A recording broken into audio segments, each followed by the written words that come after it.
Muchas gracias por ver Espacio Libre TV. En el 2006 yo tenía la esperanza de un verdadero cambio en la vida política de nuestro país, en que esa élite de grandes potentados dejaran de ser los dueños absolutos de México. Pero a pesar de que Andrés Manuel López Obrador obtuvo el triunfo por la vía del voto, esos potentados le robaron la presidencia y el Poder Judicial de la Federación, con argucias legaloides, legitimó al espurio Calderón, dándole la ventaja por tan solo medio punto porcentual. El entonces IFE, ahora INE, le dio las bases al Poder Judicial para, entre ambos, robarnos la posibilidad a los mexicanos de tener un cambio de régimen. Hoy la vida me ha dado la gran oportunidad, la dicha, de ver lo que tanto anhelé, al igual que millones de mexicanos anhelaban. Ver a esos potentados salir a las calles a manifestarse. Ver en la calle a esos intocables sosteniendo pancartas y gritando consignas. Ver a esas élites que eran dueñas de México gritar por sus privilegios. Verlos casi llorar porque se les está marcando una raya, porque se les están limitando sus excesos. Yo le pedí a la vida no morir sin ver esto que ahora estoy viendo. En los últimos 60 años, los manifestantes que protestaban y llenaban las calles eran los marginados, eran los explotados, eran los obreros que luchaban por obtener conquistas laborales y eran los campesinos que luchaban por defender el derecho a sembrar sus tierras. Eran estudiantes que buscaban ser escuchados por gobiernos autoritarios, corruptos y asesinos. Ahora vemos un México distinto. Vemos un México que está dejando de ser de la oligarquía, un México en el que ahora empieza a ser ya de la gran mayoría de los mexicanos, un México en el que ahora mandan los que nunca tuvieron ni voz ni voto. Ahora hemos visto marchar en las calles a fifís, a los dueños del dinero, a los potentados y sus esbirros del PRI y del PAN, a esos que durante décadas fueron los carniceros y que hoy son las reses. Es decir, los carniceros de ayer son las reses de hoy. Ahora el turno les tocó a esos del Poder Judicial, a esos jueces, magistrados y ministros que no sabían tampoco lo que era salir a las calles. Pero no tan solo ellos, sino que están obligando a sus trabajadores a que salgan a defenderlos, a defender sus sueldos de hasta $1,000,000 mensuales. A unos los obligan y a otros los manipulan, a tal grado de que no saben ni siquiera por qué están protestando en las calles. ¿Sabe de qué fideicomisos parte su salario o conoce sobre este tema? Mira, son varios, realmente, son varios los que se integran. No te puedo decir así cerca de cuáles son y de qué forma verán reducidos, digamos en qué porcentaje. O sea, él no te puede decir en qué fideicomisos, porque de todos nos dan conceptos. Para integrar apenas los 8, 7 mil pesos que ganamos. ¿Usted sabe cuál es el fideicomiso específico que le resta el derecho a la salud? No 13, pero tal vez el número 1. El fideicomiso es el de seguro de separación, el seguro de... no, ahorita se me fue. ¿Usted conoce qué prestaciones laborales y el número de fideicomiso en el que se ubica? Esa información exacta no. La verdad es que es necesaria una reforma a ese Poder Judicial putrefacto, a ese Poder Judicial corrompido hasta la médula, donde además de sus grandes privilegios, venden a precio caro sus sentencias absolutorias a delincuentes de cuello blanco y también a delincuentes de cuello negro.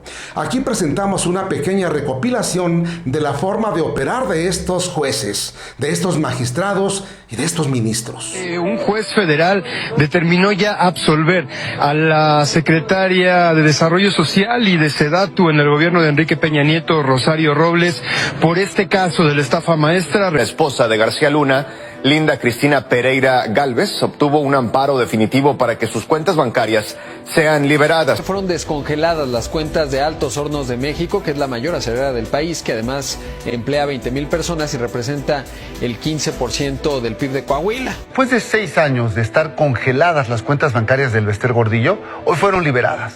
El primer tribunal colegiado en materia penal ordenó descongelar las cuentas bancarias de esta mujer, Sandra Ávila. Quinto Tribunal Colegiado en Materia Administrativa concedió un amparo al exjefe de la División Regional de la Policía Federal, Luis Cárdenas Palomino, para que le sean desbloqueadas sus cuentas bancarias. Jueces federales otorgaron suspensiones provisionales a la esposa de Francisco García Cabeza de Vaca, Mariana Gómez, así como a su hermano, José Manuel García Cabeza de Vaca, ambas para ordenar a la Unidad de Inteligencia Financiera, la UIF, desbloquear 5 cuentas bancarias para que puedan disponer de sus fondos. Un tribunal federal concedió una suspensión definitiva al gobernador tamaulipeco Francisco Javier García Cabeza de Vaca debido a que la Unidad de Inteligencia Financiera no acreditó que el bloqueo que ordenó de sus cuentas bancarias derivó de una solicitud de autoridades internacionales. El juez Gerardo Alarcón le dio un respiro al exdirector de Pemex, Emilio Lozoya, y un revés al gobierno federal al resolver que no debe de pagar ni un solo dólar a Pemex como reparación del daño por el caso de agronitrogenados. El juez argumentó que Alonso Ancira, el otro coacusado en este caso, ya está pagando $216 millones a Pemex como reparación del daño y que por eso Lozoya ya no debe de aportar nada. Hace apenas unos minutos se informó que tras el mega operativo del 22 de octubre en el barrio de Tepito, hoy el juez Felipe de Jesús Delgadillo Padierna calificó de ilegal la detención de 27 de los 31 aprehendidos por la policía, por los policías de la Secretaría de Seguridad Ciudadana. Óscar Andrés Flores, a quien apodan el Lunares, identificado por las autoridades como líder de la Unión Tepito. Una juez lo liberó el fin de semana porque, según ella, la narrativa de su detención por parte de elementos de la Marina no había sido clara. De Justicias, hay autoridades judiciales que han liberado del 2021 al 2023 140 presuntos responsables de un total de 264 detenidos. En lo que se refiere a actividades ilícitas, en lo que se refiere a narcotráfico, se han liberado 20 personas, hay dos jueces están ahí, fueron los que los liberaron, 2 ministerios públicos, tráfico de combustible, 25 personas liberadas, 2 jueces y 3 ministerios públicos. En lo que se refiere a narcotráfico y combustible, se liberaron 95 personas, jueces 6 que hicieron esas liberaciones y ministerios públicos 2. La problemática de la detención por parte del personal naval, lo que hemos detectado nosotros es que hay un gran desconocimiento de la legislación marítima por parte de los jueces y ministerios públicos. Hoy un juez de control ordenó la liberación de Jesús Navarro, exdirector de Administración y Finanzas de Segalmex, y a otros 2 exfuncionarios de Liconza acusados por la Fiscalía General de la República de ser presuntos responsables del desfalco de 400 millones de pesos en la compra fraudulenta de productos en este organismo.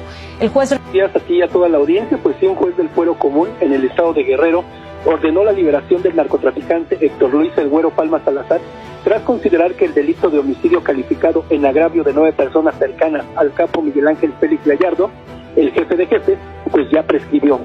La jueza de control de Veracruz, Angélica Sánchez, fue liberada este mediodía. La Fiscalía de Justicia de Veracruz pues no pudo justificar la prisión preventiva en su contra, pues no. La juez está acusada del delito contra las instituciones de seguridad pública porque supuestamente había agredido el lunes a policías estatales a quienes, según dijeron los policías, les disparó. Última hora, luego de 4 años de permanecer en prisión, el abogado Juan Collado recuperará su libertad porque un juez federal tomó en cuenta los criterios emitidos por la Corte Interamericana de Derechos Humanos. Un juez dio la orden de liberar a 24 personas señaladas por su presunta implicación en el caso de la desaparición de los 43 normalistas de Ayotzinapa. Se conoció 3 viernes después que un tribunal colegiado ordenó dejar en libertad al fiscal de Morelos, Uriel Carmona, detenido hace 4, fueron no 3, fueron 4 viernes por el supuesto delito de obstrucción de la justicia, pese a tener amparo y demás. Recordarán, aquí presentamos la crónica, lo detuvieron por supuestamente haber impedido o malogrado una investigación sobre la muerte de una joven.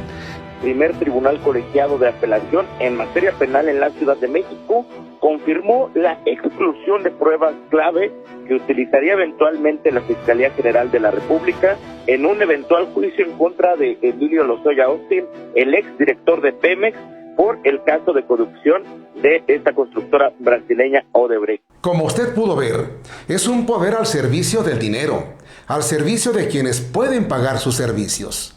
Insisto que el próximo 2 de junio de 2024, a esos juzgadores los juzgaremos nosotros. Le toca al pueblo juzgarlos, y nuestra sentencia será inapelable, inatacable y definitiva. A esos corruptos se les mandará mucho al basurero de la historia, y en su lugar deberá ser ocupado por verdaderos ministros que representen y defiendan los derechos del pueblo, sin distingos sociales, políticos, religiosos y mucho menos económicos, así como debe ser una verdadera Corte de Justicia de la Nación. Si te gustó este contenido, danos tu like, comparte este video y suscríbete. Déjanos tus comentarios para saber en qué parte de la República, de Estados Unidos o del mundo nos ves.